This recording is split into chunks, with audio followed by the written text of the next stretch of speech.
Hello friends, तर परत एकदा स्वागत आहे तुमचं आपल्या शिव लर्निंग क्लासेस या यूट्यूब चॅनलमध्ये.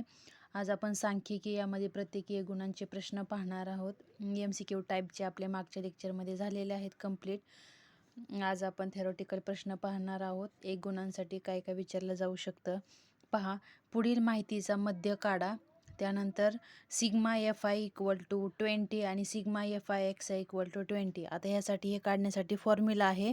त्याचा फॉर्म्युला आहे एक्स बार बरोबर sigma FI XI upon sigma FI. मग बघा 50 भागिले 20, 0 0 गेट कॅन्सल, काय राहिलं उत्तर 5/2. अशाप्रमाणे मध्य काढायचा. फॉर्म्युला आपण पाठ करायचा. सगळ्या व्हॅल्यू दिलेल्या आहेत, फक्त फॉर्म्युलामध्ये व्हॅल्यू पुट करायच्या. 1 मार्कासाठी विचारलं जाऊ शकतं. त्यानंतर बघा सेकंड क्वेश्चन आहे. जर sigma FI DI equal to 108 आणि सिग्मा FI इक्वल टू 100 असेल तर विचलन डी बारची किंमत काढा. डी बारचा पण फॉर्म्युला सेम आहे. डी बार इक्वल टू फक्त सिग्मा FI XI लिहितो तिथं काय लिहायचं आहे DI upon sigma FI. Value put करा. FI DI किती दिला आहे 108. FI काय दिलेला आहे 100 बरोबर. आता हा 100ने डायरेक्टली भाग लावा. 100 एके 100 बाकी राहिले 8. 8वर दिलं 0, पॉईंट द्यावा लागेल. मग परत पहिला बघा, मग काय राहिले त्याला भाग जाणार नाही म्हणून पहिला 0चा भाग लावावा लागेल. मग परत आणखी एक 0 8वर घेतला तर आपल्याला काय 100 8 800 बरोबर. अशा पद्धतीने उत्तर येईल. एकदा करून बघा. अशा पद्धतीचं उत्तर येते. 100ने डायरेक्ट भाग लावला. 100 एके 100 बाकी राहिले 8. 8ला दिला 0 म्हणून इथं दिला पॉईंट. मग 80ला 100ने भाग जातो का नाही म्हणून आपण 0चा भाग लावला. 0चा भाग लावला परत बाकी 80च राहिले आणि त्यावर अजून आपण एक 0 घेतला. मग किती झाली संख्या ती 800. मग 100ने 8ला 100 गुणिले 8 केलं तर म्हणजे 100 8 800 पूर्णपणे भाग गेला म्हणून 1.08 हे त्याचं उत्तर आलं. त्यानंतर बघा थर्ड क्वेश्चन आहे. जर U bar is equal to 0.1 आणि sigma FI UI equal to -5 असेल तर सिग्मा FI ची किंमत काढा. आता बघा फॉर्म्युला काय आहे.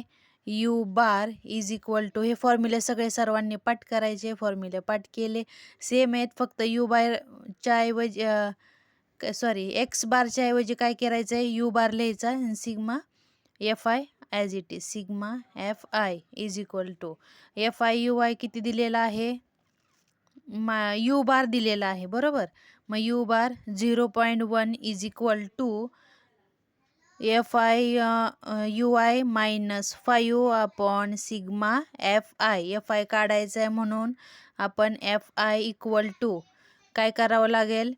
FI equal to sigma FI हे लिहायला विसरायचं नाही, माझ्याकडून विसरलं. -5 व्हॅल्यू पुट करा अपॉन -0.1 बरोबर.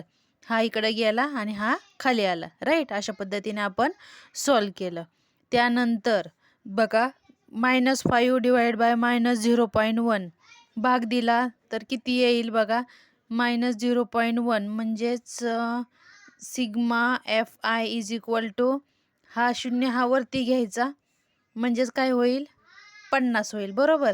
आणि मायनस मायनस काय असतो नेहमी प्लस असतो. प्लसला सिम्बॉल दिला नाही तरी चालेल. ओके. त्यानंतर बघा प्रश्न दिलेला आहे. चौथा प्रश्न दिलाय 5 9 10 4 हे तर डॅश आहे बरं का. ह्याच्यामध्ये 20 21 20 24 वर्ग दिले असता 10 वजा 14 वजा नाही डॅश 14 या वर्गाची खालची वर्ग मर्यादा लिहा आणि 15 आणि 19 यांची या वर्गाची वरची वर्ग मर्यादा लिहा. जेव्हा खालची वर्ग मर्यादा विचारली बघा काय दिले. खालची वर्ग मर्यादा 10 आणि 14ची सिंपल आहे. 10 आणि 14ची आपल्याला काय विचारलेली आहे खालची वर्ग मर्यादा. मग खालची वर्ग मर्यादा जेव्हा विचारली जाते तेव्हा वर्ग मर्यादा विचारली जाते तेव्हा काय करायचं 10तून काय करायचं 10तून वजा 0.5 मायनस करायची. किती येतात? 9.5. खालची वर्गमर्यादा ह्या संख्यांची दिली, मग खालची संख्या कोणती? 10. आता वरची वर्गमर्यादा कोणती दिलेली आहे? 15 आणि 19. या सुरुवातीला समजून घ्यायची. ह्याच्यामध्ये काय दिलेलं विचारलेलं आहे?